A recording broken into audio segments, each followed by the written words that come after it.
kelihatannya gitu 000 lagi jalan. Bismillahirrahmanirrahim. Assalamualaikum warahmatullahi wabarakatuh.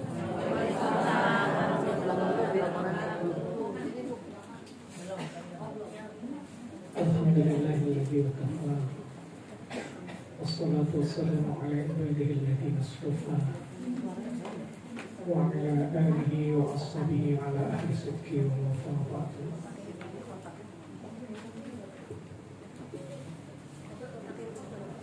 Para mahasiswa dan mahasiswi S4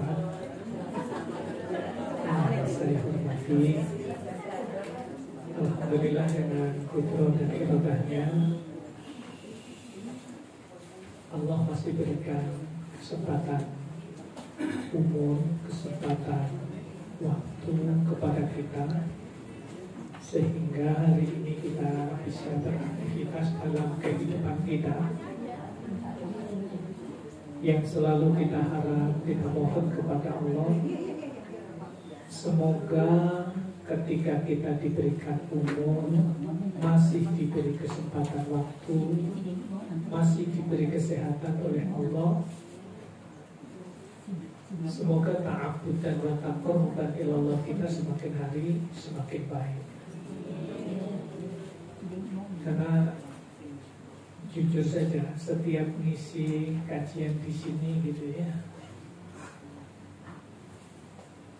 ini walaupun urusannya wa huwa biyadillah, urusannya itu adalah hak prerogatif Allah gitu.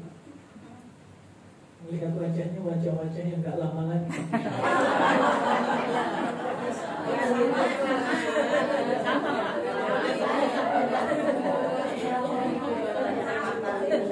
Halo Pak. Makanya saya sebutkan, urusan kapannya itu adalah hak prerogatif Allah Subhanahu wa taala. Wa huwa biyadillah. Jadi al-mautu haqqun wa huwa biyadillah. Mati adalah sesuatu yang benar, mati adalah sesuatu yang pasti.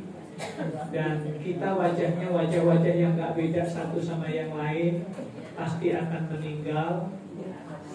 Tapi kalau saya bilang kayaknya nggak lama lagi, kayaknya rada nggak terima gitu ya. Nah, sementara hadisnya itu sering kita bunyikan, sering kita sampaikan.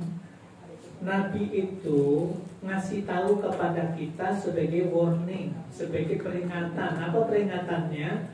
A'maru ummati ma baina sittin ila sab'in.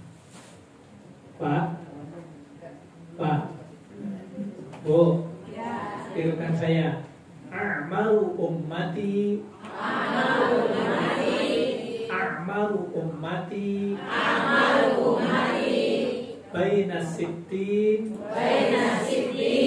ila sab'in, wa aqalluhum, man yajuz, dalik. Baik. Kalimat a'maru ummati, standar usia umatku. A'mar itu umur umatku. Usia umatku itu antara baina sitin, antara 60 tahun sampai ila sab'in, sampai 70 tahun. Jadi kalau umur umat Nabi terdahulu itu sampai 100 tahun, 300 tahun, bahkan sampai 900 tahun. Coba Bapak Ibu, Nabi Ibrahim karena tidak punya keturunan, maka sama istrinya yang pertama Siti Sarah, kemudian dicarikan istri biar punya keturunan. Nikahnya dengan istri yang keduanya itu, saking kepinginnya punya penerus, usianya Nabi Ibrahim itu 97 tahun. Halo? Ya. Bapak-bapak nggak usah senyum-senyum ya. 97 tahun. Siti Hajar 25 tahun. Cicit kali ya. Tapi itulah kemudian Allah takdirkan sampai punya keturunan Nabi Ismail, lanjut kepada Nabi Muhammad alaihissalam dan seterusnya. Jadi Bapak dan Ibu rahmatullah, yang saya ingin sebutkan bukan soal 97 tahun lawan 25 tahunnya, tetapi yang saya ingin sebutkan adalah usia Nabi terdahulu itu umurnya panjang-panjang dan masih sehat-sehatnya itu ternyata. Sementara kalau di kita 97 tahun itu bisa banget. itu kayaknya sudah rasanya hidup kayak udah capek gitu ya. Sampai kadang-kadang ngeluhnya, ya Allah, ini yang 80-an ya, itu seringkali, ya Allah, kenapa sih hidup saya jadi ngerepotin anak cucu begini, jalan susah, diajak jalan kencang, menggeh-menggeh gitu ya, terengah-engah gitu ya, jantungnya bermasalah, ikut ngaji setengah jam bersila semutan, 1,5 jam bersila berdiri langsung itu bisa bermasalah, bisa kejepit, macam-macam lah gitu ya.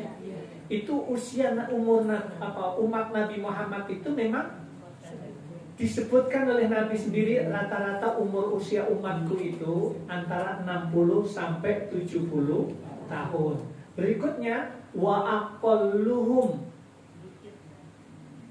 pakai isim tafdil kalau bahasa Arabnya itu, kata bahasa Arabnya disebut sebuah kata yang menunjukkan sangat.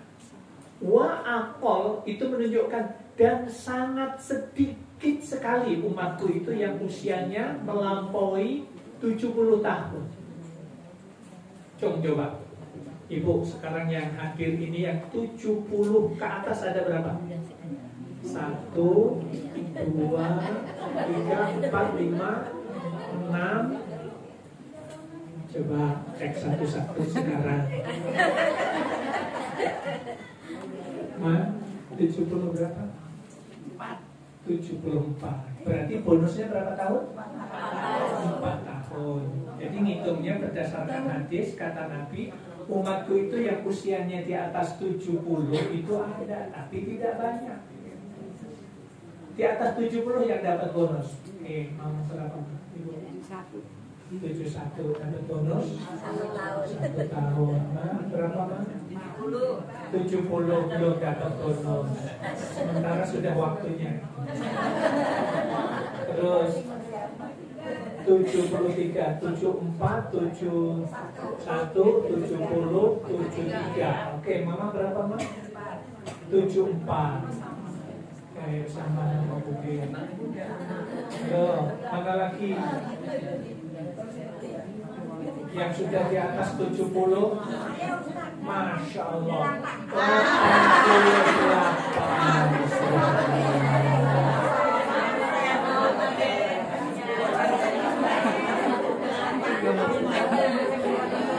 Makanya saya sering sebut bapak-bapak, ibu-ibu di sini ini adalah mahasiswa-mahasiswi S4. Mahasiswa-mahasiswi sudah sangat sepuh sekali, tapi semangatnya masih semangat usia 25 tahun. Pak, ini yang di atas 70 berapa nih? Di luar 70 berapa Pak? 74.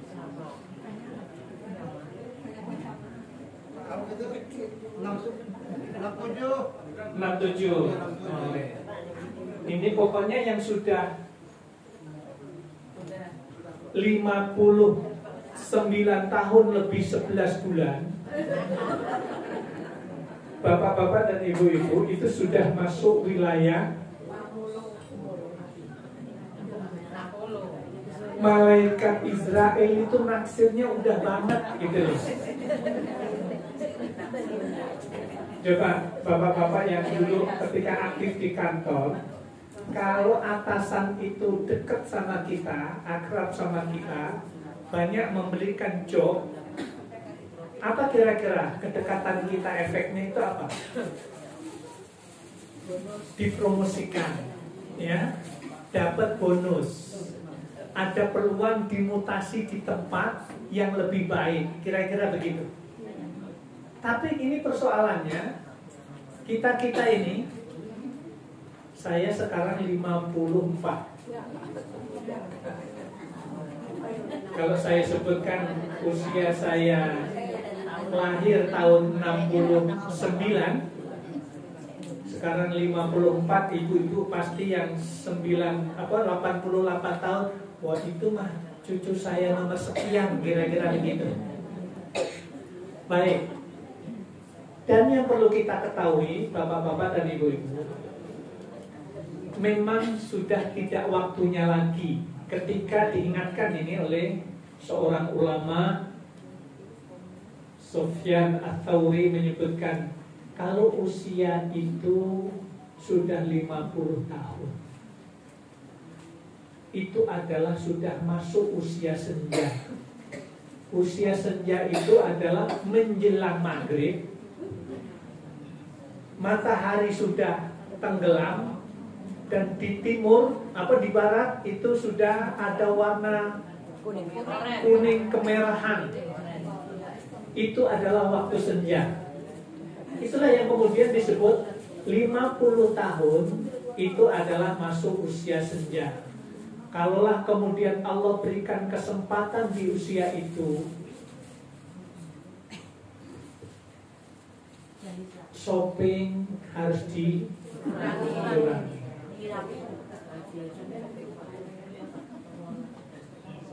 Karena kadang-kadang malah kalau ada seorang jenderal itu yang lebih jadi jenderal itu kadang-kadang istrinya. Kalau ada duta besar, itu yang merasa lebih duta besar adalah istrinya. Sarapan pagi di Batam, makan siang di Singapura, makan malam di Malaysia, nanti terbang lagi, jalan melihat bunga, terbang ke Jepang karena ingin menikmati melihat bunga yang setahun sekali nongol. Mikir, ya Allah, saya kenal dekat sama orangnya itu, sama duta besarnya itu. Ternyata keluhannya adalah begini, Pak, istri saya itu sekarang jam ini ada di sini sama teman-temannya, nanti jam sekian ada di sini. Ternyata yang lebih duta adalah istri. Nah, Allah takdirkan di penghujung hidupnya, begitu Allah takdirkan suaminya meninggal, tidak ada peluang job lagi. Ternyata rumah yang berdiri di atas tanah 5.000 meter itu akhirnya pajaknya tidak bisa bayar, pensiunnya nggak bisa, dijual nggak laku-laku, didorong suruh mewakafkan tidak mau. Akhirnya benar, siapapun yang disuruh tinggal di rumah itu, akhirnya sekarang nggak ada yang mau. Yang beli apalagi, ternyata kalau malam sering banyak ada yang nongkrong di situ, gitu ya, di tempat jin maksudnya. Baik, ini saya ingin sampaikan ini. Ini sudah usia sudah senja, tetapi gaya hidupnya seperti itu. Maka oleh karena itu, Bapak dan Ibu, kalau lihat wajahnya wajah-wajah sedih itu, begini itu ya. Cobalah. Memang saya sering dalam mukadimah ceramah, saya sering menyebutkan hadis itu dalam konteks untuk menjadikan kita mampu menyemangati kehidupan kita. Ada hamasah al-aliyah, ada semangat yang tinggi untuk memanfaatkan sisa umur. Kalau saya berpikir, saya sudah 54 tahun. Kalau sampai Allah berikan batas 60, berarti hidup saya tinggal 6 tahun lagi. 6 tahun lagi saya mau apa? Ternyata Bapak dan Ibu, tidak ada jalan lain dalam sisa umur kita ini. Apalagi yang sudah 59 tahun lebih 11 bulan. Yang masuk 60-nya maksud saya, masuk 60-nya itu, masuk batasan itu tinggal 1 bulan lagi. Dan itu pun kalau sampai, betapa banyak. Coba nanti malam. Kalau nanti malam itu besok puasa, berarti nanti malam tarawih. Ketika kita berangkat sholat tarawih, ternyata ada ambulan lewat mengantarkan jenazah ke kuburan. Artinya apa? Besok sudah masuk bulan Ramadan, tapi Allah tidak memberikan kesempatan kepadanya, walaupun dia sudah minta. Ya Allah ya Rabb, jadikan keberkahan di bulan Sya'ban ini untuk kehidupanku ya Allah. Wa balighna Ramadan ya Allah ya Rabb. Sampaikan usia saya sampai masuk di bulan Ramadan. Doa sudah, tetapi jatah Ramadan tahun ini sudah nggak dapat lagi. Kita berangkat ke masjid, kita berangkat tarawih, tetapi tetangga kita, saudara kita diantarkan ke kuburan untuk dikubur. Jadi kemudian ketika Allah panggil kita, ya ayyuhalladzina amanu,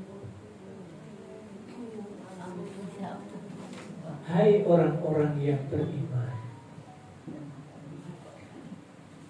Ya ayyuhalladzina amanu kutiba alaikumus syiyam. Ya ayyuhalladzina amanu qu anfusakum wa alaikum. Ya ayyuhalladzina amanu, terus ada banyak kalimat memanggil khusus kepada orang-orang yang beriman. Satu, Bapak dan Ibu, kalau ada kalimat ya ayyuhalladzina amanu, yang pertama itu maknanya adalah nidaul khas, panggilan khusus. Yang dipanggil hanya orang yang beriman, yang beriman kepada Allah. Bahkan yang ngaku-ngaku beriman itu tidak dipanggil oleh Allah. Maka oleh sebab itu, Bapak dan Ibu, kalau ada panggilan khusus, kita harus menunjukkan sikap bahwa kita itu layak untuk dipanggil dengan panggilan khusus. Halo, kita ada undangan puasa. Majelis Taklim Al-Itqon diundang oleh Pak Anies Baswedan untuk buka bersama di rumahnya. Umpama.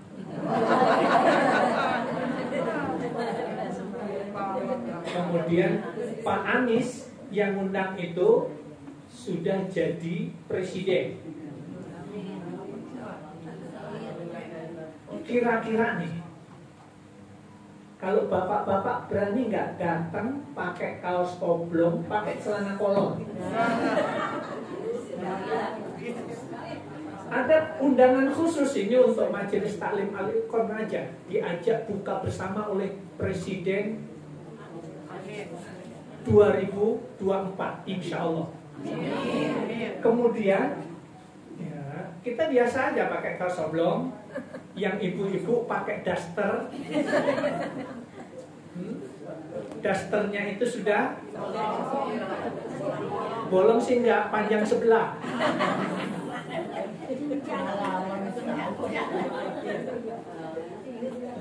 Berani nggak kira-kira Bu?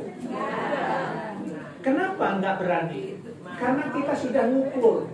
Ada standar kelayakan untuk hadir di tempat undangan khusus. Ada standar kelayakan. Nah, kita ini dipanggil oleh Allah, tetapi tidak memenuhkan panggilan itu. Kalau dipanggil Anuri, nah Ibu Syarifah manggil, Ustaz Anuri, sementara jaraknya cuma segini. saya diem aja. Sementara saya melek. Nah, pasti kalimat itu yang ini, Tata Nur ini hari ini udah budek kok ya. Atau yang kedua, lagi ada masalah mungkin sehingga dipanggil itu udah connect, pandangannya kosong. Atau lagi nek sama Bu Syarifah, kemarin ada masalah besar belum selesai, manggilnya sekarang sok deket banget gitu ya. Sementara masalah itu belum selesai, kita lagi dongkol gitu ya.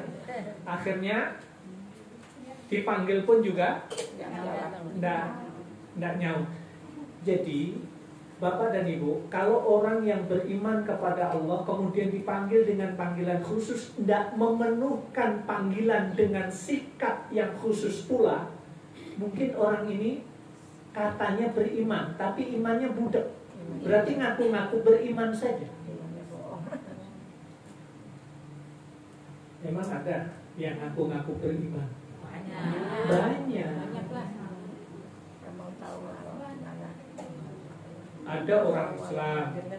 Kalau yang tidak beriman sekalian tidak ketahuan ya. Artinya beriman itu menerima Allah sebagai Rabb-nya, Nabi Muhammad sebagai utusan Allah, dan harus konsekuensinya mengikutinya. Ternyata ini orang ngakunya beriman, tapi imannya kepada selain Allah. Atau dia itu ngaku beriman, mengatakan semua agama itu sama. Sementara konsekuensinya, kalau semua agama itu sama, Tuhannya orang Islam benar, Tuhannya orang Kristen Protestan, Tuhan Bapa, Tuhan Ibu, Tuhan Anak. Gitu kan? Kalau Protestan apa? Tuhan Bapa, Roh Kudus, Tuhan Anak. Ibu tidak masuk. Kalau Protestan, namanya protes. Iya, memang begitu. Konsep awalnya memang begitu. Protes terhadap keyakinan Katolik. Kalau Katolik, Tuhan Bapa, Tuhan Ibu, Tuhan Anak. Kata orang Protestan, yang Tuhan kan Bapa, Ibu bukan Tuhan, anaknya yang Tuhan. Yang Tuhan yang kedua adalah Ruhul Kudus. Itu yang benar. Itu protesnya, makanya menjadi Protestan. Protestan apa prosetan? Kalau prosetan karena menyembahnya kepada selain Allah, yang menyembah kepada selain Allah yang tidak mau dibilangin, berarti menjadi pengikut syaitan. Bagi. Halo? Baik. Jadi ternyata orang Protestan, orang Katolik, orang Hindu, orang Buddha, kalau ditanya, kamu beriman apa enggak? Jawabannya sama, beriman.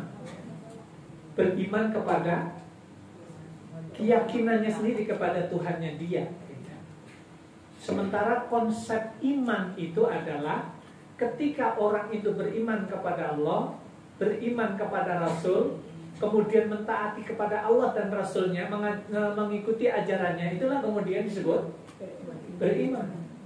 Tapi kalau beriman kepada selain Allah, namanya itu kufur, namanya kafir, namanya dia menutup.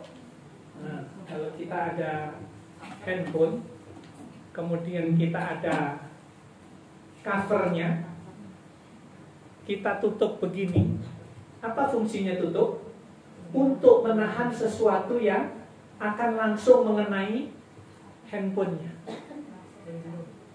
Pelindung, penahan.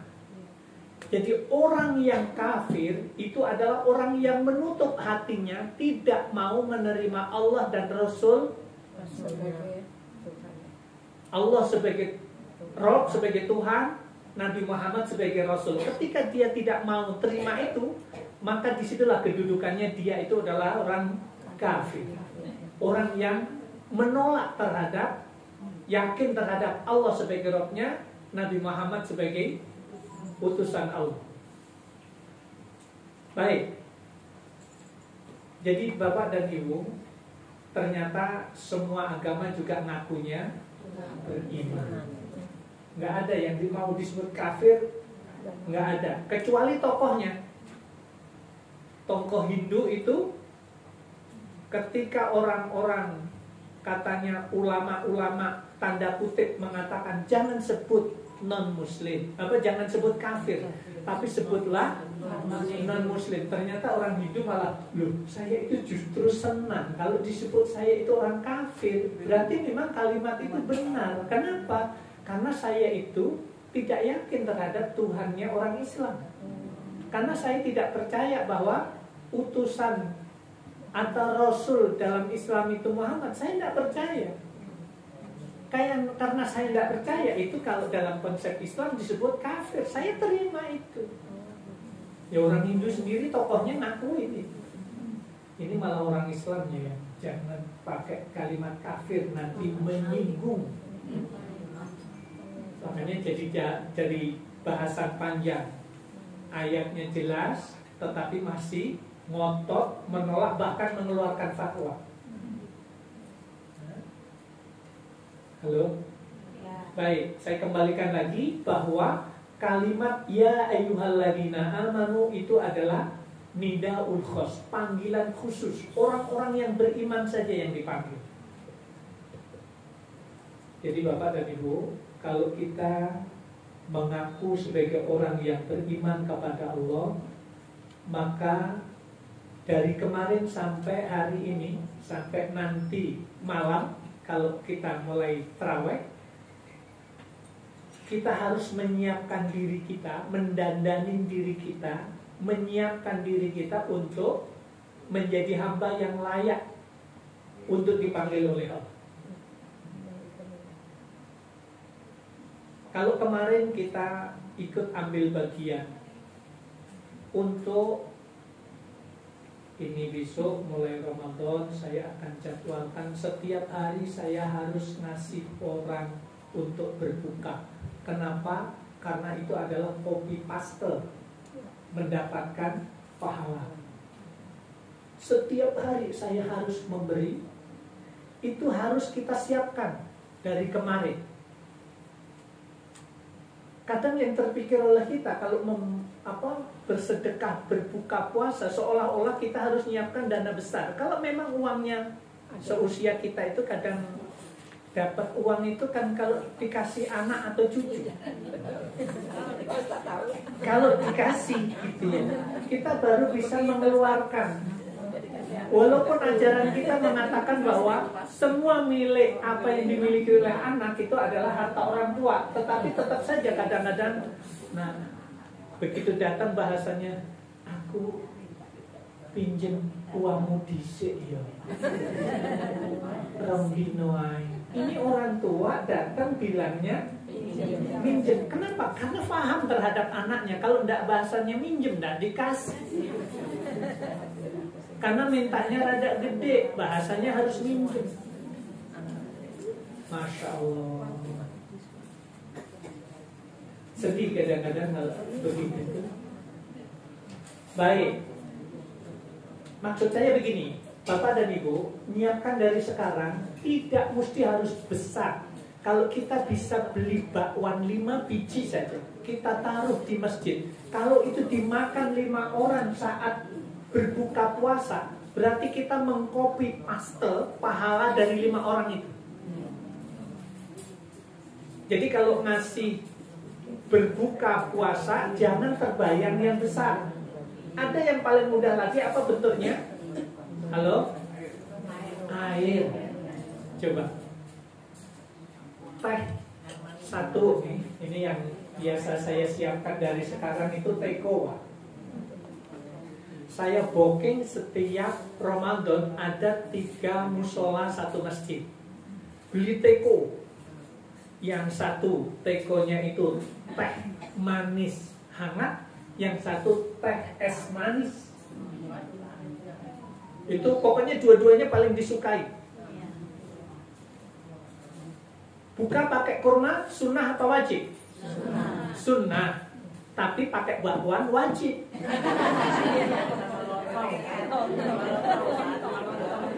Betul Pak? Coba lihat aja, mereka besok sore di pinggir jalan banyak kan jual kurma atau jual bakwan? Kita yang sambil jalan ketika ngelongok, aduh kayaknya bakwan yang itu enak deh gitu ya, beli itu. Bakwan ada sambelnya itu lebih wajib daripada kurmanya tetap sunnah tapi bakwannya wajib. Baik, itu soal lain lah, monggo. Dikatakan wajib pasti tidak, karena tidak ada hukum untuk bakwan. Tapi faktanya kalau makan kita memilih bakwan daripada, jadi itu urusan selera, silahkan saja. Tapi di sini kalau kita itu sedekah untuk berbuka puasa 5 bakwan, berarti kita mendapatkan 5 pahala orang yang berpuasa plus puasa kita sendiri, 6 berarti. Kalau ini teh manis anget ini kita tuangkan sebelum maghrib, bagikan satu-satu, sejumlah yang minum itulah pahala itu kita dapatkan sejumlah pahala orang yang berpuasa yang meminum teh hangat kita. Itu yang paling murah meriah selama ini. Wah, saya senang dengan posisi itu, saya sudah bisa ambil bagian itu. Jadi ada 10 teko di rumah. Kalau mau kopi paste begitu. Halo? Kalau tekonya hari ini belum ada, berarti Bapak dan Ibu ambil yang mudah-mudah saja. Besok beli bakwan, kirim ke masjid, dimakan. Ya hari itu kita mampunya membelikan 5 biji, nggak apa-apa. Bisanya 2 biji, nggak apa-apa. Bukan soal jumlahnya, tetapi kita diajarkan di dalam bersedekah itu adalah alladzina yunfiquna fis sarra'i wad-dharra. Orang-orang yang berinfak itu adalah berinfaknya dalam keadaan lapang dan dalam keadaan sempit, dia tetap berinfak. Tanggal muda atau tanggal tua tetap berinfak. Cucu datang ngasih, anak kita ngasih kita saat datang atau tidak, kita tetap infak. Soal jumlahnya itu soal lain. Tapi kalau saya melihat pas ngaji di sini, setiap ngaji di sini ada yang di meja depan itu ya, kayaknya kita itu tidak mungkin tidak bisa gitu. Cuman kadang-kadang yang menghalangi itu sebenarnya, saya ini punya uang 100.000. Kalau saya belikan bakwan 5, berarti namanya bukan 100.000 lagi. Nanti nunggu 500.000 saja. Dapat akhirnya 1 juta besoknya, karena anak datang pada ngasih uang 1 juta. Begitu 1 juta, ini saya mau berinfak 50.000 untuk hari ini. Tapi namanya nggak 1 juta lagi. Ya sudah. Kalau kayak begitu memang seumur-umur memang nggak bakalan berinfak. Karena polanya adalah pola, kalau saya punya harta itu harus sekian, tidak boleh kurang. Kalau ingin infak ya lebih dari itu baru infak. Baik, jadi semangat kita Bapak dan Ibu, Ramadan tahun ini yang harus kita lakukan adalah copy paste pahala itu harus jadi target. Biar cucu kita itu dapat pahala juga, dia yang suruh nganterin ke musola. Begitu. Karena dengan nyuruh cucu kita kemudian diantarkan, cucu kita juga dapat nilai kebaikan. Baik. Yang kedua, untuk menunjukkan kita itu dipanggil oleh Allah dengan panggilan yang khusus dan kita itu mau memenuhkan panggilan dengan sikap yang khusus adalah yang kedua adalah dengan tilawah Al-Quran. Bapak dan Ibu, kita harus ada target nih bulan ini. Ramadan tahun ini, kalaulah kemudian setiap Ramadan datang kita masih diberikan kesempatan untuk bertemu, itu hakikatnya adalah bentuk sayang Allah kepada hambanya. Tidak tahu di antara kita besok masih ada yang puasa atau tidak. Maksud saya masih ada yang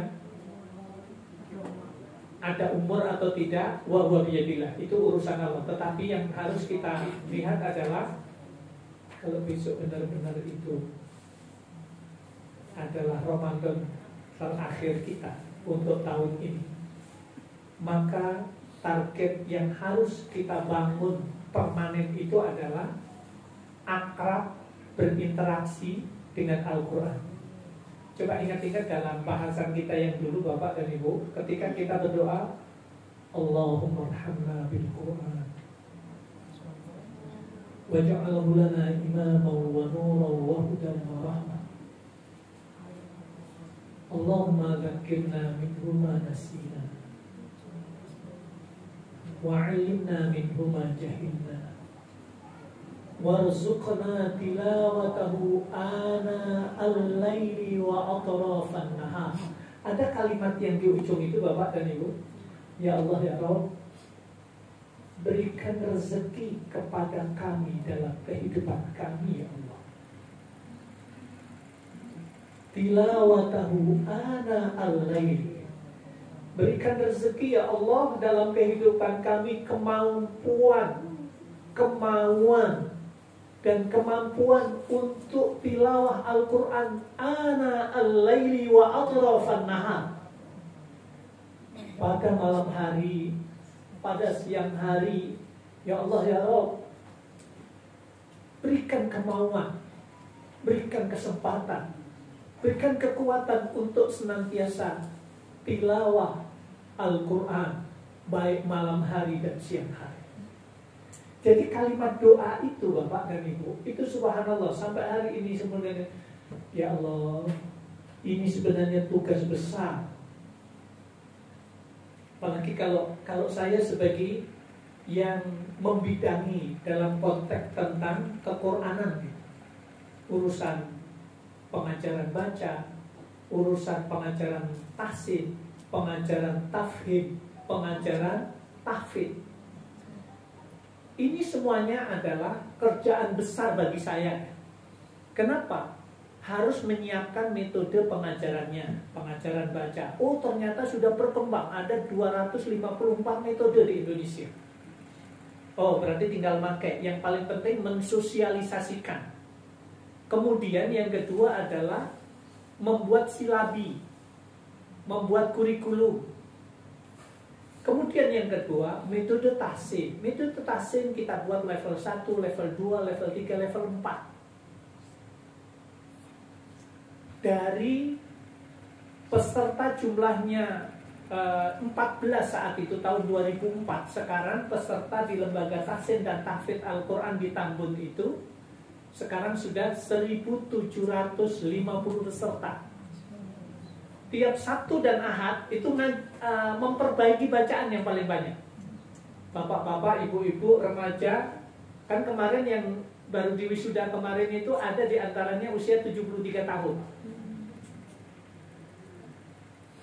Sebulan yang lalu baru ada wisuda tahsin yang mengikuti program perbaikan bacaan Quran. Kenapa itu jadi penting? Allah yang nyuruh kalau kita baca Al-Quran mesti harus tartil. Itu Allah yang nyuruh. Berarti proses untuk kesana namanya tahsin itu harus dilakukan. Dan alhamdulillah ini jalan. Kemudian program tahfidz, metode tahfidz seperti apa, kurikulumnya seperti apa, targetnya berapa bulan. Ini nyiapkan yang kayak begini, apalagi sudah masuk wilayah metode tahfidz. Bagaimana sih cara memahami isi Al-Quran itu? Metodenya seperti apa? Langkahnya seperti apa? Untuk kelas bapak-bapak, kakek-kakek dan nenek-nenek, pendekatan apa? Metode seperti apa yang pas? Kenapa jujur aja Bapak dan Ibu, coba sederhana saja.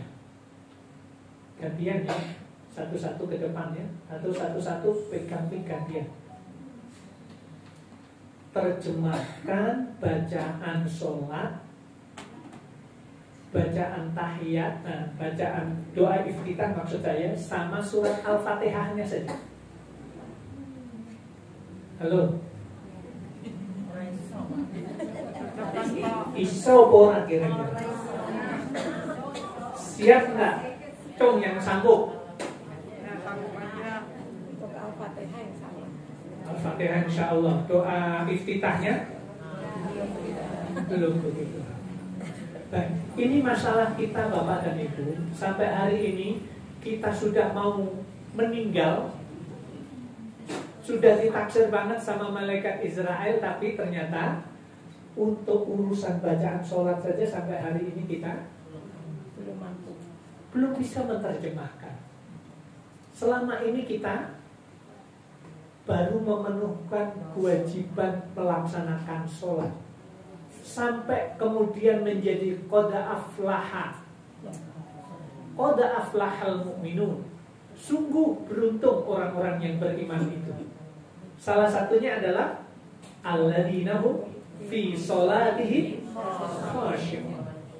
Pertanyaannya Bapak dan Ibu, bagaimana kita bisa meresapi sampai tingkat khusyuk ketika sebuah kata yang kita ucapkan kita tidak ngerti? Itu sama dengan dapat hadiah 3 miliar, tapi bahasanya pakai bahasa Urdu, disampaikan ke kita. Begitu dibaca, apaan sih ini? Akhirnya karena kita lihat ini sampah, terus sobek-sobek buang. Sementara anak kita yang ngerti baru ngasih tahu, "Mah, kertas kemarin mana itu surat itu?" Sudah saya buang tempat sampah, sudah saya sobek-sobek, itu sudah dibakar. Ya Allah, Ma, itu hadiah, Ma, sebagai tanda bukti. Kalau itu sudah dikirimkan ke kita, tandanya kita tinggal ngambilnya pakai alat bukti itu 2 miliar, Ma. Hah? Hah? Mau pingsan, nolnya 2 miliar juga nggak tahu. Baik, maksud saya itu melihat nolnya 2 miliar beneran di rekening saya itu baru sekali, 1,2 miliar, 1,200 begitu. Oh, nolnya 1 miliar itu sekian. Baru lihat beneran itu. Itu pun ternyata orang nitik. Ada teman di Saudi minta dibelikan tanah dekat rumah yang saya pernah ceritakan, dikirim uangnya, dan atas namanya tanahnya antum saja. Sementara itu tanah strategis banget. Makanya dikenalnya Bapak dan Ibu, kalau Bapak ke sana, ke rumah saya itu nanya, rumah Pak Nuri mana? Oh, Pak Guru. Kalau tukang ojek kenalnya Pak Guru. Itu dikenal di sana aja karena Nuri itu orang kaya. Di tanah di sana. Sementara sampai hari ini juga namanya bukan nama saya cuma beliin aja. Baik. Jadi Bapak dan Ibu, target hari ini yang kita maksimalkan itu adalah, kalaulah kita tidak melangkah ke tafwid, nanti pada Lebaran insya Allah, mudah-mudahan kita masih sehat semuanya. Amin. Secara khusus materi yang saya akan sampaikan kalau misi kajian di sini, yang pertama adalah tahsin bacaan sholat. 2. Tafhim bacaan sholat. Sampai kemudian kita benar-benar paham. Kita baca selama ini Subhana rabbiyal a'la, atau yang pakai wa bihamdi Subhana rabbiyal a'la wa bihamdi. makna lebih jauh. Subhana, Maha Suci.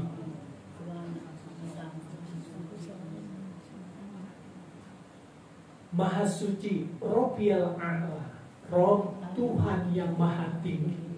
Akhirnya kita ini Maha Suci itu maksudnya apa sih? Maha Tinggi, tingginya seberapa sih? Wa bihamdi, dan segala puji untuknya. Ini maksudnya apa sih? Itu ternyata kalau kita lihat dalam syarahnya, baru kemudian kita menangkap makna sebuah kata, sebuah kalimat itu akan lebih mendalam ketika kita itu memahami. Kalau bahasa lainnya, kalau bahasa kita sastranya, oh begini, maksudnya begini, maksudnya begini. Subhana, Maha Suci. Apa maksudnya Maha Suci? Sementara dalam sujud itu selalu kita baca, tapi selama ini hanya sebagai bentuk ritual kalimat yang kita ucapkan ngalir begitu saja tanpa makna. Kalau dalam konteks fikih betul kita itu sudah melakukan, memenuhkan syarat dan rukun sholat, sudah. Tetapi kualitas kekhusyuan kita masih jauh karena kita tidak ngerti terhadap bacaan yang kita bunyikan. Ini barangkali nanti pentingnya, kalau dalam bahasa Arabnya disebut ahamun, sesuatu yang sangat urgen. Halo?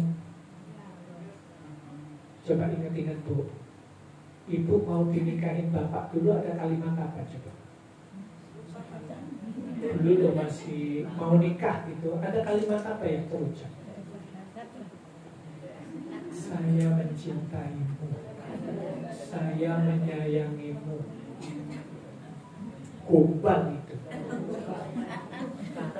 Sementara sudah dibuktikan dia datang ke orang tua kita, sudah melamar, masih bilang gombal. Dia berani datang, itu sudah bukti kalau dia sayang. Nah, cuman kadang-kadang dengan kalimat istilah sayang, istilah cinta, itu sebenarnya maknanya seperti apa sih? Karena kita paham, maka kemudian ibu-ibu mau nikah sama bapak. Bapak pun juga mau nikah sama ibu. Kenapa? Karena ada taubat di antara kita. Fankihu ma tauba lakum. Nikahlah, cuman yang dibahas kan urusannya makna wa thulatha, itu kan yang sering jadi bahasan ya. Sementara kalimat awal itu subhanallah luar biasa. Nikahlah dengan orang yang kamu suka sama kamu, dan kamu suka sama dia. Ada kecocokan, ada rasa kecenderungan, maulah nikah. Sebaik apapun yang datang, seganteng, sekaya apapun yang datang itu, tapi kalau kamu tidak cocok, jangan. Maknanya begitu. Makanya kasusnya begitu ada seorang sahabiah, seorang sahabat wanita datang kepada Rasulullah, ya Rasulullah, saya itu baru nikah beberapa bulan yang lalu, tetapi saya sampai hari ini belum disentuh oleh suami saya karena saya menolak dan saya tidak mau. Terus ditanya oleh Rasulullah, kenapa? Karena saya nikah dipaksa oleh orang tua saya. Dipanggillah suaminya, dipanggillah orang tuanya. Ini kalau dibilang yang nikah ini adalah sahabat Nabi. Kurang baik apa sih sahabat Nabi itu? Yang kemudian disebut khairul qurun, sebagai generasi terbaik. Pasti orang yang baik. Tapi masalahnya wanita ini, sahabiah ini tidak punya rasa kecocokan, tidak ada rasa cinta, tidak ada rasa sayang. Maka sesudah ditanya, benar ini kemauan kamu, kemauan orang tuanya maksudnya. Iya betul, itu kemauan saya karena saya melihat sahabat ini orangnya baik. Ya, tapi anak kamu tidak ada rasa cinta, tidak ada kecocokan sama dia. Maka hari ini saya sebagai seorang rasul, sebagai seorang pemimpin, saya putuskan anak kamu hari ini cerai dengan suaminya. Diceraikan oleh Rasul. Halo? Jadi kalimatnya fankihu ma toba lakum. Nikahlah kamu dengan seseorang yang cocok menurut kamu dan dia cocok menurut dia. Baru orang tuanya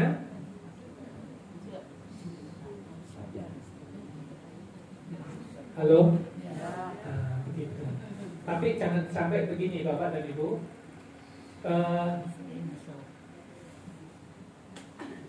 Laki-laki ketika kita kembalikan ternyata kekhusyuan kita di dalam sholat itu kita akan connect-nya itu akan lebih tinggi. Rasa khusyuk kita itu akan meningkat karena kita paham. Jadi saya ingin sampaikan poin itu sebenarnya. Istilah toba lakum.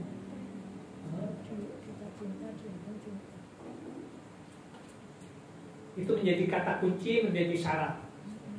Dalam konteks sholat kita juga sama, Bapak dan Ibu. Gimana sholat kita sudah ada yang 50 tahun, 60 tahun, sudah ada yang 88 tahun. Ini serius, kalau sampai hari ini kita itu tidak paham dengan ucapan yang kita bunyikan, doa yang kita ucapkan, termasuk kalau melihat di depan ini ada tas, kayaknya ada yang mau berangkat umroh. Betul? Nah, Bapak dan Ibu, termasuk kalimat labbaik Allahumma labbaik labbaik la syarika laka labbaik innal hamda wan ni'mata laka wal mulk la syarika. Itu ketika dari setar dari mikot, kalimat itu harus kita paham. Ya Allah ya Rabb, aku penuhi panggilanmu ya Allah. Ya Allah ya Rabb, tidak ada sesuatu bagimu ya Allah. Tidak ada yang pantas untuk disembah, tidak ada yang hak untuk diibadahi kecuali hanya Engkau ya Allah. Segala puji bagimu ya Allah. Terus kalimat itu ketika kita paham beneran bahwa pelaksanaan ibadah yang kita lakukan tidak ada lain kecuali hanya karena Allah. Makanya kemudian kalimat talbiyah itu adalah untuk menggiring, meluruskan niat kita. Ada ibu mertua saat itu, saya dampingin untuk ibadah umroh. Begitu sampai tengah-tengah perjalanan dari Mikot Bir Ali, saat itu masih naik mobil bus. Ini perjalanan 1,5 jam, kan itu 4 jam ya kurang lebih, Mekah Madinah. Begitu 1,5 jam, dia bilang, Nah Nuri, saya manggil kan orang Jawa Boe. Kenapa Bo? Ya Allah, nah, saya tadi mulai dari sana itu sampai sekarang, saya hitung itu gunung itu ada 260. Mikir, lah, ini saya yang salah ini. Dan membimbingnya nggak benar gitu ya. Kita ini sudah pas manasik itu, ternyata nggak paham, nggak connect. Mulai setar terus membaca talbiyah tidak boleh henti, berhenti kalau kita itu ngantuk, tidur, udah, atau kita capek. Maka kemudian kalau kita itu yang kita lakukan bentuk yang lain, apalagi ngitung gunung, Ya kan tidak ada manasiknya, artinya ajaran kalau start dari mikot itu yang dihitung harus gunung, kan tidak begitu. Artinya nggak ada pahalanya gitu ya. Tapi saya nggak tentu saja spontan tidak akan menyalahkan karena ketidakfahamannya. Oh, sampai tirukan saya aja, gunungnya tinggalkan saja. Ngitungnya sudah, nanti ngitung lagi selesai umroh jadi hitung lagi. Nah, labbaik Allahumma labbaik, labbaik Allahumma labbaik, labbaik la, asiklah kalau bimbing orang kampung gitu ya. Tapi ternyata urusannya bukan soal orang kampung, orang kota. Disinilah saya ingin kembalikan bahwa memahami sebuah doa, sebuah kata, sebuah kalimat yang kita ucapkan sampai kita paham benar, itu yang akan mengantarkan kita itu akan semakin khusyuk. Itu catatannya. Terus poin yang kedua tadi tentang kita minta kepada Allah agar Allah memberikan kepada kita kemauan yang kuat. Ada hamasah al-aliyah, kemauan yang kuat untuk tadarus Al-Quran. Ketika kita baca, diuntungkannya kita ngerti artinya atau tidak. Di hadapan Allah baca Quran itu sama statusnya dengan sholat. Apakah kita kalau tidak ngerti isinya kemudian percuma sholatnya? Tidak. Tetap sah sholatnya, tapi kualitasnya yang berbeda. Kita baca Al-Quran juga begitu. Walaupun kita bacanya terbata-bata, tetap saja di hadapan Allah didudukkan sebagai hamba yang beribadah kepada-Nya. Wa yattaqta falahu ajrun. Kalau engkau bacanya terbata-bata mendapatkan 2 pahala. 1, sadar kalau giginya sudah pamit satu persatu, bahkan tinggal satu-satunya. Ada yang giginya lengkap, begitu batuk loncat giginya itu karena gigi palsu. Masih ingat nenek-nenek yang ulang tahun? Ada nenek-nenek ulang tahun kemudian diminta untuk niup lilin. Lilinnya tidak mati, giginya yang loncat. Loncat itu giginya karena gigi palsu. Gak apa-apa, soal palsu, soal asli itu lagi-lagi takdirnya memang sudah begitu. Cuma persoalannya Bapak, ketika orang itu sadar bahwa giginya sudah habis, atau memang bacanya memang terbata benar-beneran, tapi tetap mau baca itu dapat 1 pahala. Dari 1 ayat yang dibaca mendapatkan pahala lagi, berarti mendapatkan 2. Dia sadar 1 kampung ini saya lah yang bacanya paling jelek, tapi tetap mau baca itulah di hadapan Allah dinilai dapat 1 pahala. Dari ayat yang satunya, dari ayat yang dibaca dapat 1 pahala. Makanya terus saja Bapak dan Ibu, kalau sering ada muncul pertanyaan, Ustaz, kalau bacanya itu gak benar, dapat pahala apa tidak? Dosa apa tidak? Jawabannya adalah dapat pahala dan tidak berdosa. Cuman seringkali saya sering menekankan dalam bentuknya adalah innallaha yuhibbu ayyuqra'al Qur'an kama unzil. Sungguhnya Allah itu sangat mencintai bacaan Quran apabila dibaca sesuai dengan ayat itu diturunkan. Ayat itu diturunkan dengan bacaan yang tartil. Warattalnahu tartil. Kalau kita bacanya tartil, Allah sangat mencintai. Kalau kita bacanya terbata-bata, Allah cinta juga, tapi nggak pakai sanad. Halo? Maunya sangat dicintai atau biasa-biasa saja? Tapi masalahnya begini, Bapak dan Ibu, kalimat yang kita bahas dalam kajian ini bukanlah sebuah retorika. Bukanlah pandai-pandainya kita ceramah menyampaikan sesuatu. pandai-pandainya kita menyusun kata, membuat narasi yang bagus. Bukan soal itu. Tetapi hadirnya bulan Ramadan tahun ini, pastikan bahwa kalau Ramadan tahun ini adalah terakhir bagi saya, maka saya ingin mewariskan kebiasaan yang lebih baik lagi daripada sebelumnya. Saya akan baca Quran 1 hari 5 juz.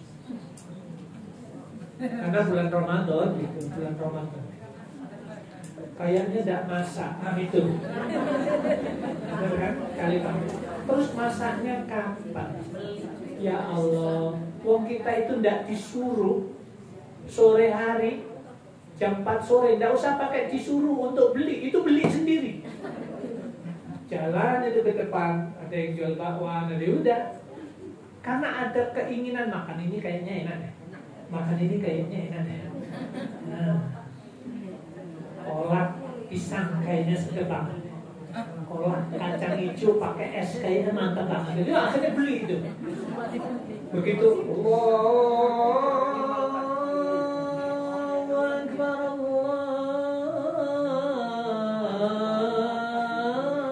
Allahu Akbar. Ya, 1 gelas diminum, kolak pisang. Udah, enak udah. Selesai mau makan, kacang hijaunya tidak kemakan, bakwannya tidak kemakan, ini tidak kemakan gitu. Baik. Tapi lagi-lagi Bapak dan Ibu, ini mesti harus ada target. Berapa kali kita harus khatam Ramadan tahun ini? Kalau tahun ini Ramadan kita yang terakhir, apa target kita yang kita wariskan kepada anak kita dalam bentuk perbuatan yang baik? Halo. Kalau saya tanah itu 84 meter. Rumah saya itu 84 meter. Karena anaknya lebih dari 1, cuma 11 kan. Ini buat kamar, tidak mungkin ini 1 atau 2, harus lebih. Akhirnya dinaikkan jadi 3 lantai. Kalau Allah takdirkan harus yang saya wariskan itu dibagi 11, ya cuma dapat berapa itu warisan. Tapi Bapak dan Ibu, kalau yang kita wariskan itu adalah akhlak yang baik, kebiasaan yang baik, tadarus Al-Quran setiap hari, kemudian diwarisi oleh anak kita, dilanjutkan oleh anak kita. Subhanallah. Kadang-kadang ada sesuatu yang kemudian coba kita motivasi, kita dorong. Alhamdulillah, anak nomor 3, anak nomor 7, alhamdulillah kemarin wisuda, hafalan 30 juz. Begitu, ya Allah, rasanya ingat-ingat gitu. Ini barangkali doa kita kepada Allah ingin mewariskan sesuatu yang baik untuk generasi itu adalah bukan harta. Kalaulah kita bisa mewariskan harta juga nggak apa-apa. Ibu punya simpanan harta, rumah masih 5 tempat. Halo? Karena kemarin itu ada mantan Miss Universe, juara Miss Universe orang Indonesia. Tapi usianya udah 83 tahun. Ternyata Allah takdirkan ketika ikut ngaji, Allah berikan hidayah. Kemudian, Ustaz, saya sudah 83. Aset saya ingin wakafkan 1 untuk rumah tahfidz. Mudah-mudahan itu menjadi kebaikan untuk saya.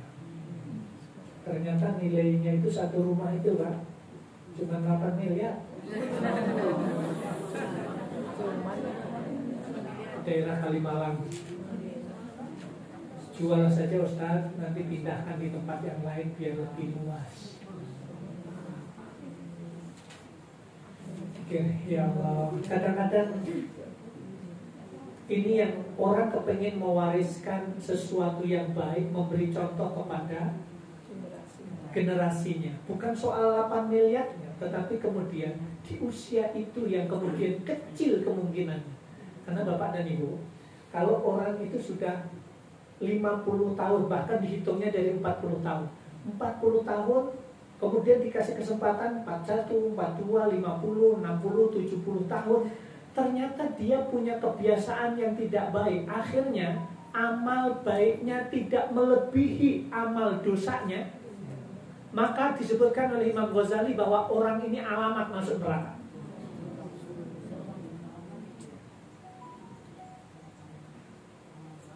Ada juga ya jamaah, Ustaz, saya itu punya aset Ustaz, disentuh ya nilainya 10 Ustaz. Tolongnya Ustaz, kan jamaahnya banyak juga, tolong bantu ikut ini kan Ustaz. Saya kepikirannya, kenapa tidak diwakafkan dengan usianya yang sudah segitu? Ya itu kan untuk aset di hari tua. Nah, satu saat juga ceramah di apa namanya, bank pensiunan itu,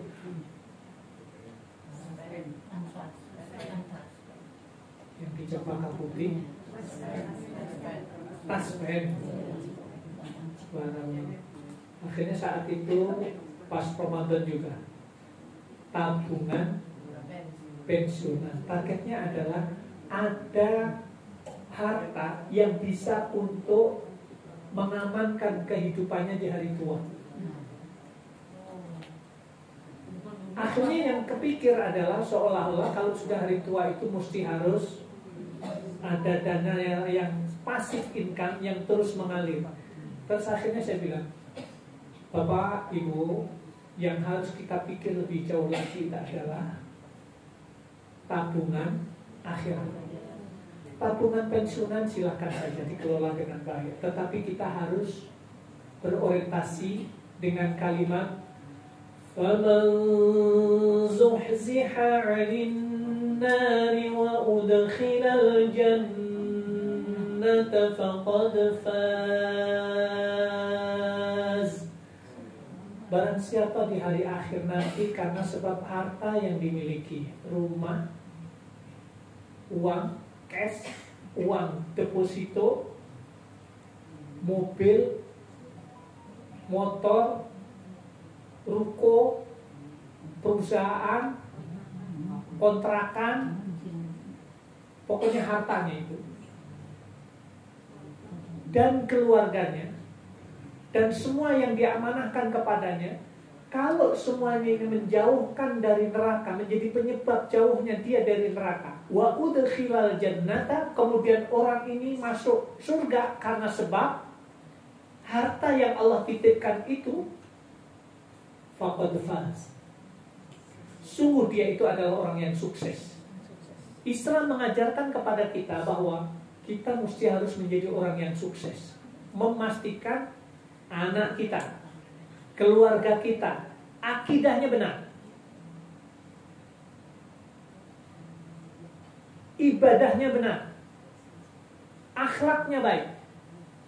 Kalau ini ada pada keluarga kita, maka disinilah kemudian itu bagian yang akan menjadi penyebab mengantarkan kita nanti masuk surganya Allah Subhanahu wa ta'ala. Dia pakai uang 3 triliun walaupun dia bela-bela diri tidak ngaku, tapi tetap saja pengadilan Allah akan hadir di hari akhir nanti seadil-adilnya. Termasuk yang ini ya, ya soal duluan, soal belakangan, dia masih muda tapi kok meninggal duluan gara-gara udah. Itu soal teknisnya Gusti Allah, siapa yang dulu, siapa yang belakangan, urusan Gusti Allah. Tapi tetap saja nanti Allah akan mengadili seadil-adilnya. baik di dunia ini sampai di akhirat, dengan cara Allah tentunya. Maka memastikan Bapak dan Ibu, suara kita, ucapan kita harus pastikan ini akan menjadi mengantarkan kita masuk surganya Allah Subhanahu wa Ta'ala. Halo? Jadi Qurannya, Ibu, kalau Qurannya hari ini sudah mulai copot-copot, hari ini pula cepat-cepat ganti, karena kita akan start nanti malam. Kita akan start mulai tadarus lebih dari yang sebelumnya. Kalau sebelumnya 2 lembar tiap hari, kita naikkan menjadi 2 kali lipat 4 lembar, berarti 8 halaman. Itu mesti. Tapi kalau kemudian, ya Allah, kalau 8 lembar masanya juga kapan? Itu artinya Bapak dan Ibu, kita berlindung di balik alasan yang kita buat sendiri. Yang sebenarnya apa yang kita ucapkan itu adalah alasan yang melemahkan diri kita sendiri. Kita tidak akan bangkit menjadi lebih baik kalau kemudian kita berlindung di balik alasan yang kita ungkapkan. Coba aja deh, Ibu, kalau tidak tadarus lebih dari yang sebelum Ramadan, kalau biasanya 2 lembar, kemudian besok kita tadarus tetap 2 lembar, berarti memang kita itu yang menjadi orang yang biasa-biasa saja. Tidak akan maju, tidak akan lebih baik amalan kita. Kalau kemudian tahun kemarin kadang ngasih buka, kadang enggak, tahun ini masih begitu juga, berarti tidak meningkat menjadi lebih baik. Kenapa alasannya? Alasannya masih klasik. Ustaz, saya tidak punya uang. Ya tidak usah nunggu banyak. Tidak harus nunggu ada uang 50.000 yang bisa kita sisihkan 50.000 kan sedikit, Ustaz. Malu kalau cuma 5 biji. Enggak apa-apa. Coba kalau Bapak Ibu-Ibu kalau umroh nih, karena sudah tempat sudah di booking, bahkan hotel-hotel yang kiri kanan Masjidil Haram itu baik di Mekah atau Madinah sudah di booking untuk naruh kurma, untuk naruh. Jadi orang-orang sana itu sudah booking jauh sebelumnya, hotel-hotel itu dipakai tempat untuk naruh kurma, naruh pokoknya yang mau disedekahkan itu. Bahkan anak-anak digaji, anak-anak muda digaji, tolong cari orang untuk kamu ajak bisa duduk di sini untuk berbuka di sini. Akhirnya apa? Karena semuanya sudah dibooking, ada yang satu yang kepikiran, ini mau sedekah apa lagi? Minum sudah, tempat sudah dibooking, minuman sudah disiapkan, makanan sudah disiapkan semuanya. Bahkan keneknya juga sudah dibayar itu untuk ngajak orang biar langsung gambarin, sanggup. Haji, haji, duduk di sini, duduk sama-sama, makan sama-sama di sini. Dan itu di briefing itu, keneknya itu untuk bisa ngomong bahasa Indonesia, untuk walaupun cuman coba yang wakaf Quran 20 rial, emang bisa bahasa Indonesia? Geleng-geleng aja begini. Bisanya cuma itu gitu ya. Baik, ternyata ada yang kemudian membooking satu hotel untuk tempat tisu. Jadi dia sudah tidak dapat tempat lagi untuk booking, dia kerjaannya hanya menyewa orang. Kalau kamu lihat orang yang butuh tisu, udah kasih, keliling aja suruh nyabut untuk membersihkan tangannya, tisu basah sama tisu kering. Sedekah tisu basah, tisu kering, karena sudah tidak ada peluang lagi yang lainnya gitu. Tapi itu adalah bagian dari sedekah. Sampai seperti itu. Halo? Tapi ini jujur nih, ada saudara kita yang gagal panen 2 kali dalam tahun ini. Saudara kita mu'alaf dan du'afa yang ada di perjalanan kurang lebih 9 jam dari Kota Kupang. Perjalanan 1 hari 1 malam dari Ambon. Itu adalah saudara-saudara kita mu'alaf yang sedang kesusahan. Kalau anak-anaknya itu Bapak dan Ibu, ini saya melihat langsung. Ketika dia megang menggenggam begini, ditanya, itu apa? Kue. Begitu dibuka begini, ternyata nasi yang dikepal. Dimakan sedikit-sedikit. Nasi yang sudah warnanya menguning itu, tentu saja kualitas berasnya sudah bukan beras yang bagus, bukan. Tapi dia begitu menikmati. Itu kondisi saudara kita. Ya, alhamdulillah kemarin, terima kasih Bapak dan Ibu yang sudah saya coba share untuk karpet. Sudah dibelikan dan kemudian sudah digelar di masjid. Nanti malam korong karpet dari sedekah Bapak dan Ibu sudah dipakai untuk sujud. Mudah-mudahan pahalanya mengalir kepada Bapak dan Ibu, keberkahan untuk Bapak dan Ibu, dan menjadi berkah pula pada harta yang masih dititipkan sekarang. Ini Masjid Jaidi, jujur aja saya tahan kemarin. Saya sampaikan pula untuk uang titipan Bapak dan Ibu untuk Masjid Jaidi, sementara saya alihkan untuk buat masjid yang ada di Uwe, Nuban Timur, Timur Tengah Selatan, Nusa Tenggara Timur.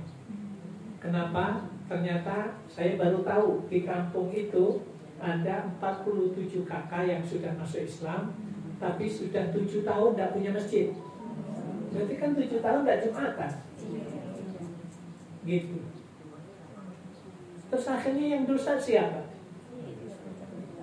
Yang tahu informasi, yang mendengar informasi, yang tidak ambil bagian, atau yang tidak menyampaikan. Sementara kita bisa pilih, kalau mau yang longgar banget tinggal datang di Atin, rawehnya kan. Sementara saudara kita mau sujud aja udah kesulitan. Makanya 4 bulan ke sini saya off Masjid Jaidi itu, saya off udah. Nanti aja yang ini. Ini dengan segala kekurangannya 4 tahun berjalan, walaupun posisinya di basement sudah bisa dipakai. Tapi saudara kita di sana tidak bakalan sholat tarawih kalau kemudian tidak kita dukung untuk membangun. Alhamdulillah 2 masjid 10 kali 10 jadi. Keramiknya sudah terpasang dengan baik. Kita dahulukan.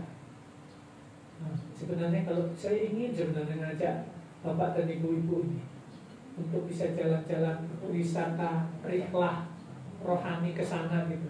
Tapi enggak kemana? Ke NTT. Tapi enggak tega saya melihatnya. Amin. Naik turun gunung 9 jam gimana Pak?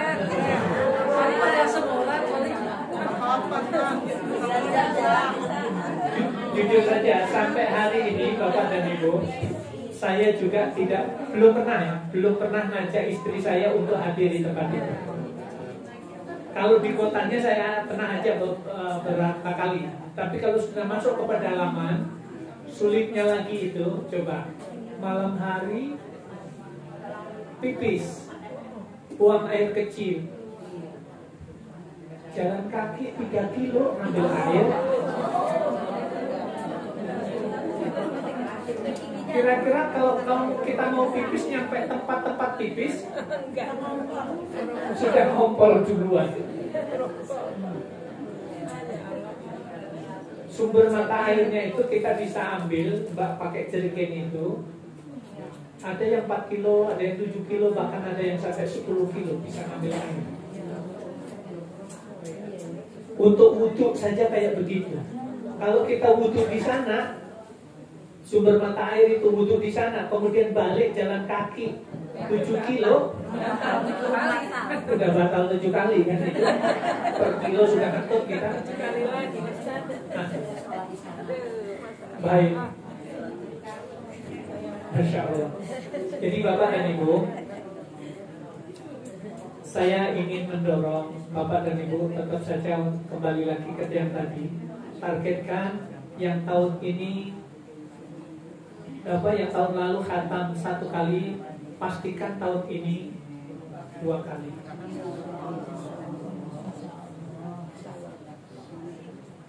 Ketika Allah berikan kesempatan untuk ketemu Ramadan, ini bukan kita hadapi dengan retorika, tetapi bentuk amalan nyata.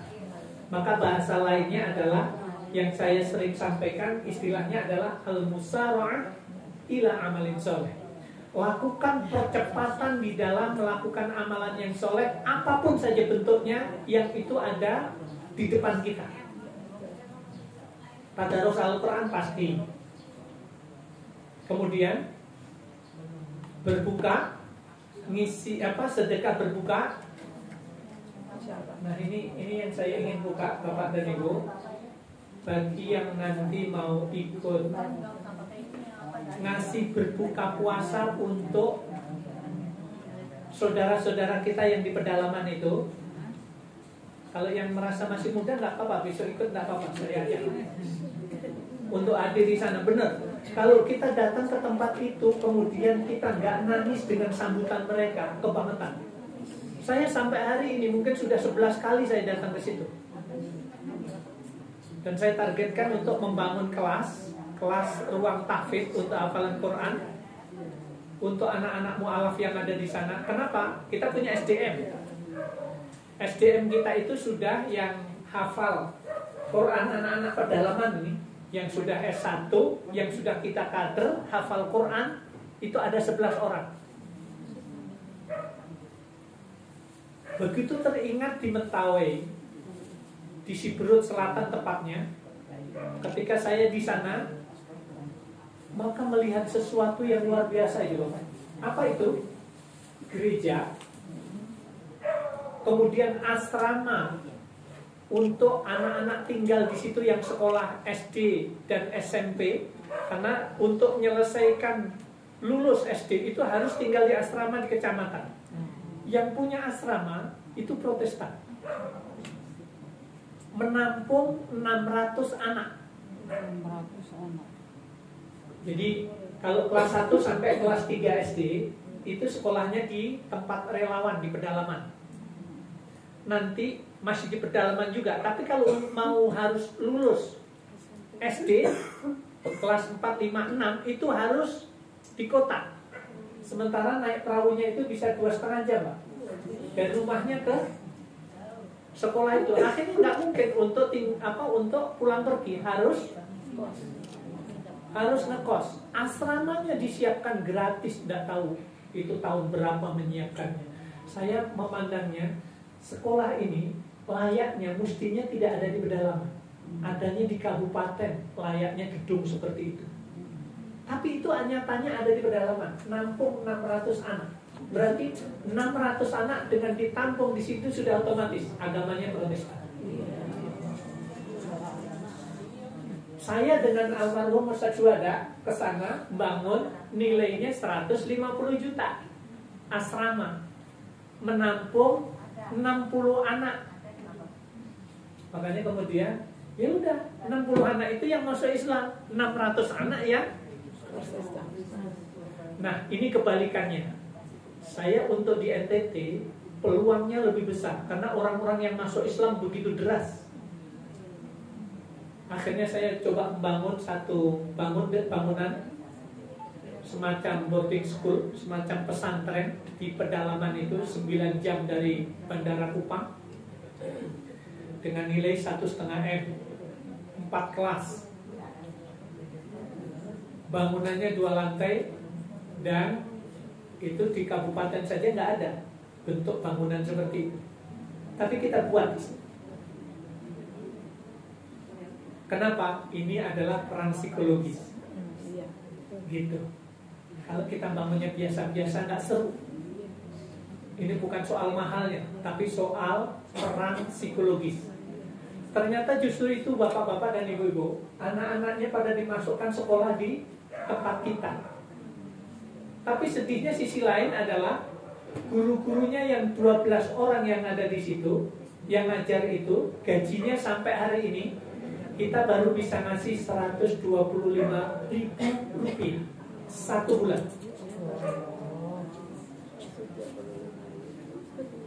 Halo? Kalau melihat guru-gurunya itu pakai sepatu, sepatunya itu bolong separuh. Dan itu tidak layak lagi untuk disebut sepatu sebenarnya. Tapi memang punyanya itu. Halo? Masya Allah. Banyak peluang-peluang untuk berjuang, dan itu menjadi bagian, subhanallah, yang pahalanya itu benar-benar insya Allah mengalir kepada kita. Baik yang di mana, Cianjur Bu ya, yang sedang dibangun di Puncak, untuk pesantren apa itu, Nisrina. Oh, Mbak Mus, Cijeruk. Oh, Cijeruk. Artinya begini, yang di mana saja ada peluang, bapak-bapak dan ibu-ibu, jangan kita, ini sudah sekian kali saya sebutkan. Ya Allah, ini Bu Syarifah itu nge-share urusan infak aja, orang kesel. Tidak capek apa kita nge-share ngajak terus. Infak kemarin sudah, boya sekali. Saya pernah itu diingatkan sama jamaah Ustaz. Saya dulu pernah infak di Masjid Jaiti. Boya sudah, kalau sudah sekali itu sudah cukup, tidak usah di WA lagi. Yang penting kan saya sudah ikut. Saya kadang-kadang udah langsung saya keluarin aja udah. Kenapa? Berarti sudah tidak mau lagi diajak infak untuk terus-menerus gitu. Dia nggak seneng kalau ya sudah, caranya kan harus dikeluarkan atau diblokir aja udah selesai. Tapi yang saya ingatkan adalah mengajak, kalau kita memang ada ikut, kalau nggak ada nggak bisa ikut. Kalau adanya banyak, infaknya rada banyak, infaknya sedikit, tetap jalan, rezekinya sedikit, infaknya sedikit, tapi tetap jalan. Kalau nggak ada sama sekali ya sudah, nggak apa-apa, berarti nanti peluang yang lain akan melakukan. Kenapa? Toh kembalinya juga tetap kepada kita sendiri. Jadi akselerasi amal soleh di bulan Ramadan itu hakikatnya adalah tazkiyatan linnufus. Hakikatnya adalah untuk membersihkan diri kita, apapun bentuknya. Saum Ramadannya, tarawehnya, tilawah Al-Qur'annya, zakat kita, sedekah kita, atau bentuk yang lain. Dan yang paling sedikit bapak dan ibu-ibu adalah ada satu yang sering tidak dibahas, al-jihadu fi sabilillah. Kalau bicara jihad gitu kan sudah alergi kan di kita ini kan ya. Sementara perang fisik memang tidak ada di negeri kita, tapi perang ideologi, perang ekonomi, perang mendapatkan kekuasaan, orang yang benar dan orang yang nggak benar, semuanya melakukan hal itu. Yang mengajak kepada yang sesat jalan 24 jam.